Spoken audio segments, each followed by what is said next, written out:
Today we're gonna make easy rum refrigerator cookies. They're studded with almonds and candied lemon and cardamom, and it just comes together in this beautiful, soft, chewy cookie with a perfect rum glaze. If you're enjoying this video, be sure to hit the subscribe button below and click the bell icon to be notified every time I post a new and delicious recipe. Let's get into it. So, pretty simple, not gonna lie. We're gonna do a few things first, and then we're gonna mix, and it's gonna chill, and we're gonna slice and bake. It's like, ugh, can't even, it's so easy.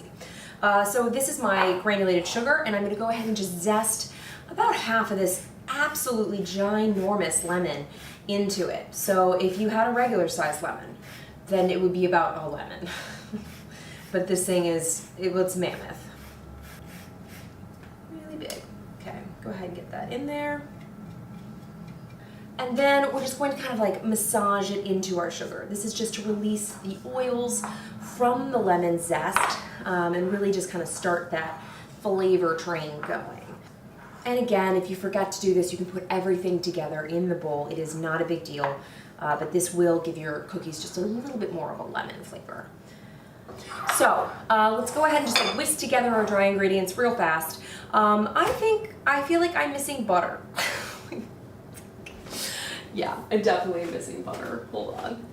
All right, we are going to add this softened butter into our stand mixer because my room is warm. And then fit that with a paddle attachment. We're gonna quickly whisk together our dry ingredients. We've got AP flour, we've got ground cardamom. I actually grind my own fresh. It has the best flavor and aroma. Otherwise it can get a little soapy or just a little like meh and sad. And we don't do sadness here. And then baking powder. Maybe if it'll come out. There we go. Wow.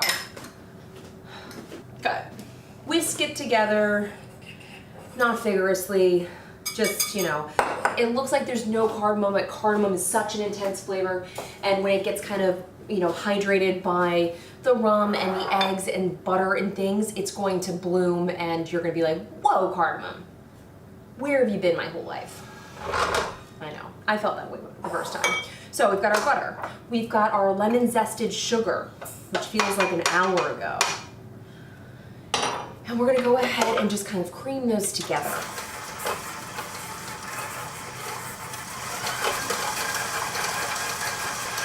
Okay. So our butter has kind of come into a paste. We're gonna let it go just a little bit more, not quite so much as you would for a cake where it kind of spreads out and it's perfectly light and fluffy. We want it like somewhere in between. So you see how it's kind of dispersed? That's our moment. We're gonna add our egg. We're gonna find ourselves a spatula. Yes, we give it just a little scrape.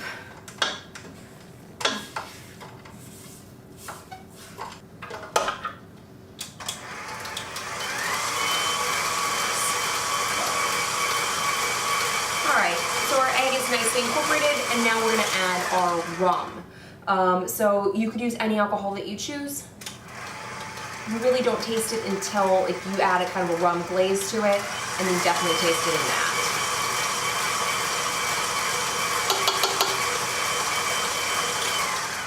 It's like a really nice, I love the dark rum with the cardamom and the almonds and the lemon. It all works really nicely together. All right. Now, we are ready to add our dry ingredients. So we're gonna go ahead and just turn this on low and just kind of slowly add our dries and let that kind of incorporate mostly before we add the next round. You don't wanna overwhelm it.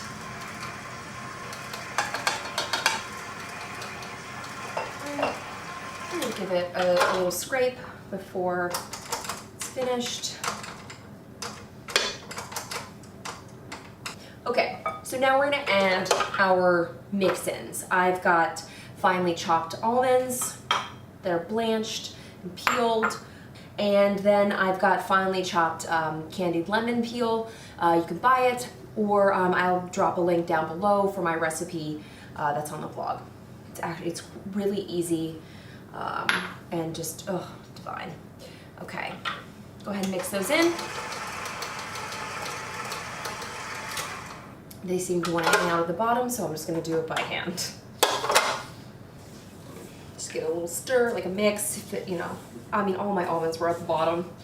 All right, now we are going to shape this into a log, and then we're going to refrigerate it up to 2 hours or overnight.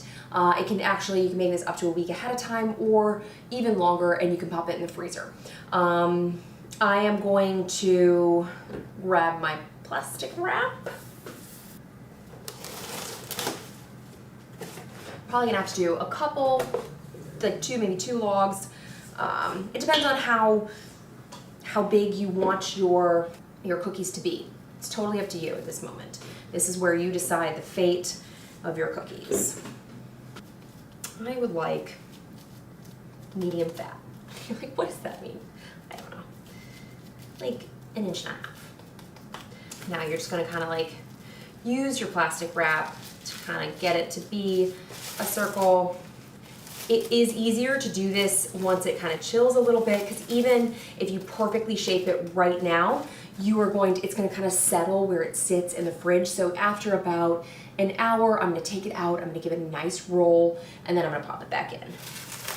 You can give it a roll like when it's in the wrap, but it will just settle on one side when we place it in the fridge, and that's cool. We understand its limitations. So I'm going to go ahead and pop this in, roll it in an hour, and then I'll check back in a couple. Now, I have let my dough chill overnight, and it is nice and firm, and we are ready to bake it. I've preheated my oven to 325 degrees, and you should too. It is not convection. It can be convection, whatever you choose. So start with one of your dough cylinders. If you want to keep the other one in the fridge while you do the first one, totally fine. All we're gonna do is just kind of slice. I mean, I like to do kind of 1/4 inch thickness, maybe make them actually flat, but you know, optional, obviously. Because I like a nice kind of chewy cookie. If you want them to be thinner, they'll still be chewy, but they'll bake a lot faster. I'm going to continue slicing about 1/4 inch thick. All the way around. If you feel like your dough is a little softer, you can rotate it as you slice, and that will allow your dough to stay round. All right, so go ahead and take these nice little discs that you just created and place them gently, lovingly on your baking dish. They don't spread a ton, so you don't need to leave a ton of space between them. Just like 1 inch is good enough. And then sometimes I just take the end, kind of smoosh it, because waste not, want not. All right, go ahead and slap that there, and then I'm gonna do the next tray. Okay, let me show you what I've got in my trays here. We're gonna take these, we're gonna pop them in the oven, 325 as I said, not convection, but it could be.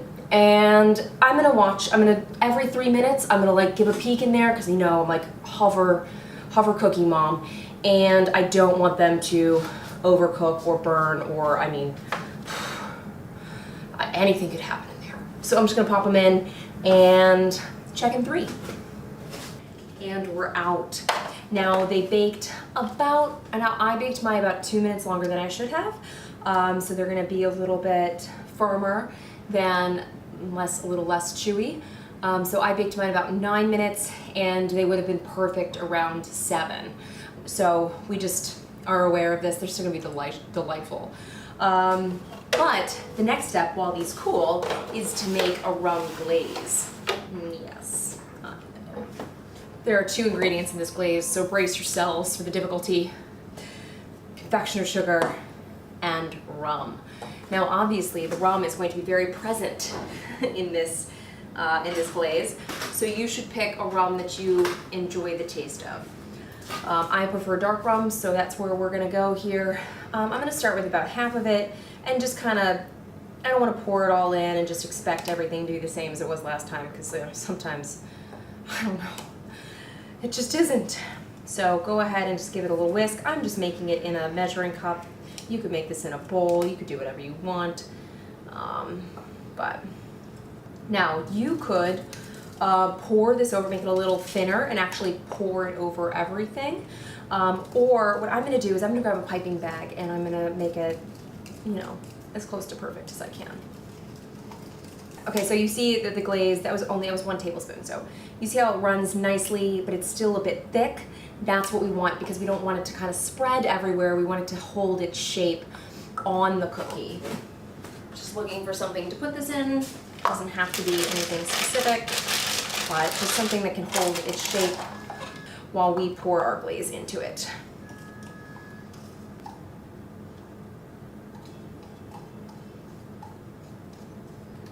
Okay, smell the booze. Ooh, potent. All right, so now we've got our little piping bag. Just it down. I'm just gonna tie it like this, even though professionally this would hurt my heart, but today, that's where I'm at. So take your tray, it's real simple. And then start with this very small hole. You can always get bigger, but you cannot get smaller without changing your piping bag. And like, who's got time for that? So I'm gonna start with a very small hole and see what's up. It's extra small. It's almost too small. I don't know, actually, here I am. All right, so that was a tester. So you gotta move a little bit faster, especially with a smaller hole, or it'll zigzag. Like it'll kind of like make squiggles. Look at that. So just kind of move over all of them. If you get real fancy, you can do multiple ones at a time. I know, I see you over there. I know what you're about.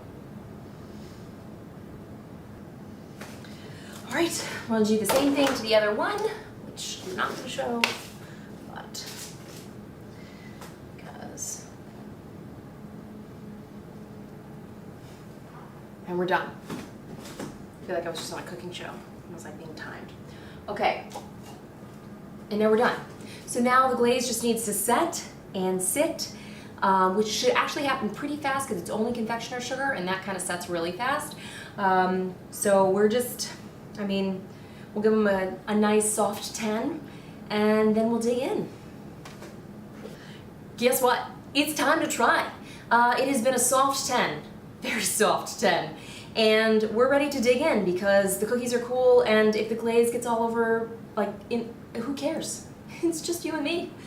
So here we are. Do you see how, oh man, this is actually, I take back what I said. I feel like the 8 to 9 was actually quite nice because they're kind of chibs. And they're really soft and like it breaks perfectly in the center and you get all those mix-ins. Phenom. All right, here we are, without further ado. All right. It is nice and soft and chewy, the cookie, but you get that like a little bit of crunch from the almonds, which you could totally toast if you want, and like a little sweetness from the citrus, and like just the faintest like hint of an aroma of cardamom. Like everything just works so beautifully together. Everything is in balance. Absolutely delightful.